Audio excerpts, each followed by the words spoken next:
We need to have a very serious, very uncomfortable, and completely honest conversation about what just happened in the Indiana Fever's loss to the Phoenix Mercury, because the competitive result and the circumstances surrounding it represent multiple distinct failures that each deserve direct analytical engagement. I mean, Caitlin to the ground, and ooh, that's a hand to the neck, and then Alyssa Thomas steps over her. See, that's the kind of stuff that can incite some future trouble. There is the physical conduct directed at Caitlin Clark that this game produced. There is the coaching decision pattern that constrained what Clark was generating at the peak of her individual performance. There is the defensive collapse that allowed a 5-win team to score 111 points. And there is the injury concern that emerged from the physical engagement Clark absorbed in this game. All of it demands to be named and examined honestly, rather than collapsed into a single emotional response or filtered through any single explanatory framework. Let us start with the physical conduct, because what Alyssa Thomas did in this game goes beyond the competitive aggression that professional basketball accepts as part of the competitive environment. Multiple plays have been captured and documented in which Thomas's physical engagement with Clark occurred in ways that were not consistent with basketball-related contact. A situation in which Thomas's knee made contact with Clark's groin area, with the basketball clearly elsewhere on the floor, with Clark not in possession, with the contact occurring in a space and at a time where no legitimate basketball play was being made, is a play that the film documents and that the WNBA needs to examine with the same institutional urgency it has applied to other situations involving player conduct this season. This is not a characterization of Thomas as a person.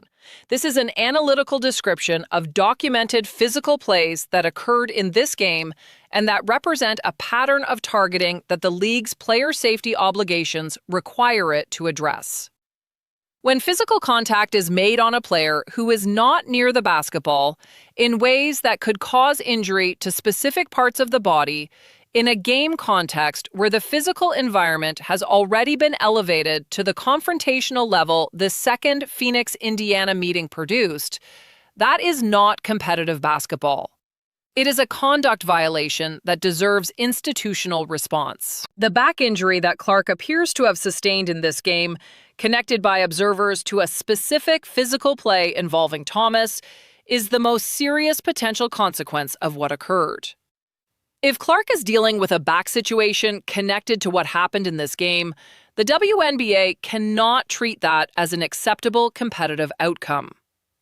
The league's most commercially significant player, the player whose presence generates the revenue and the viewership that fund the entire institutional enterprise, sustained apparent injury from physical play that was not legitimate basketball contact. The league office needs to address what Alyssa Thomas did with the institutional seriousness that this specific situation demands. Clark entered this game on a heater. She had 19 points and 8 assists in the first half alone. She was shooting 5 of 9 from the field. She was generating at an elite level against an opponent whose record, 5 wins and 12 losses, reflects the talent limitations that Clark's individual excellence should exploit decisively. This was shaping up to be another 30-point double-double performance, a stretch where Clark was generating at an elite level. The competitive impact of removing Clark from the primary creative role in the middle of her best offensive stretch of the game is the analytical story of why Indiana is losing games it has the talent to win comfortably. Kelsey Mitchell had a strong individual game, 30 points on 11 of 16 from the decisions it made. That is the complete and honest accounting of what this game produced. All of it is documented. All of it demands institutional response.